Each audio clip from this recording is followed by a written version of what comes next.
तर नराधमाला फाशीची शिक्षा सुनावण्यात आलेली आहे। आपल्यासोबत बोलण्यासाठी उपमुख्यमंत्री एकनाथ शिंदे यांच्याकडे आपण थेट जाऊया। शिंदे साहेब, आपण बघतोय आज अखेर निकाल लागलाय, फाशीची शिक्षा सुनावण्यात आली। तुमची काय पहिली प्रतिक्रिया? अतिशय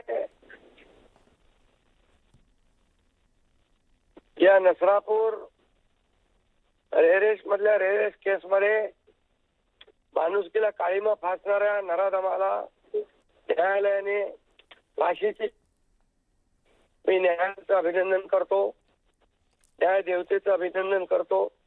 आणि ज्या पोलिसांनी डीजींच्या मार्गदर्शनाखाली एसपी आणि इतर टीमने जे कौतुकास्पद काम केलं, 2 आठवड्यामध्ये चार्जशीट फाईल केली, पुरावे गोळा केले, फुल प्रूफ केस पुटअप केली आणि त्या अशा प्रकारच्या रेरेश केस फाशीची शिक्षा जी लोकांना अपेक्षित होती ती मिळाली।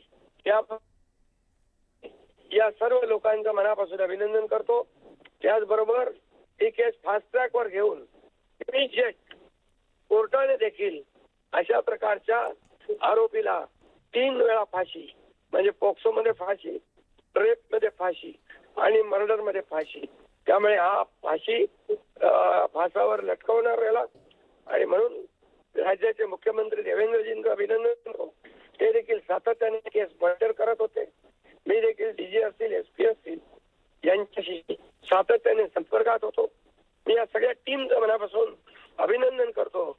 आणि अशा प्रकारची वृत्ती खेचून काढली पाहिजे, गाडून टाकली पाहिजे।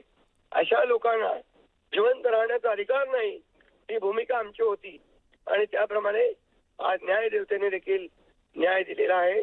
त्यांचं मी मनापासून अभिनंदन करतो। शिंदेजी, राज्यातल्या इतिहासातला सगळ्यात वेगवान आणि ऐतिहासिक खटला म्हणून याकडे बघावं लागेल। हा निकाल जो आहे तो पीडित कुटुंबियांसाठी किंवा त्या मुलीसाठी न्याय मिळाला असं वाटतंय तुम्हाला?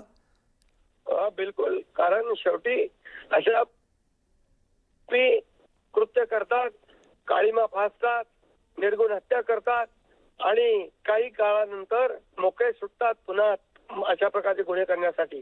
परंतु या गुन्ह्यामध्ये हा महाराष्ट्रातल्या इतिहासातला अतिशय बेंच निकाल आहे आणि यामुळे गुन्हेगारांवर झडप बसेल। अशा प्रकारचे गुन्हेगार जे हॅबिच्युअल आहेत त्यांना अशा प्रकारचं कृत्य करण्यास त्यांच्या डोक्यावर काढणार नाही आणि म्हणून त्यांना जी सजा मिळालेली आहे या ठिकाणी होईल आणि एक मेसेज देखील आणि महाराष्ट्राला देखील जाईल। बरं, एकनाथ शिंदेजी धन्यवाद, तुम्ही सविस्तर प्रतिक्रिया दिली त्याबद्दल।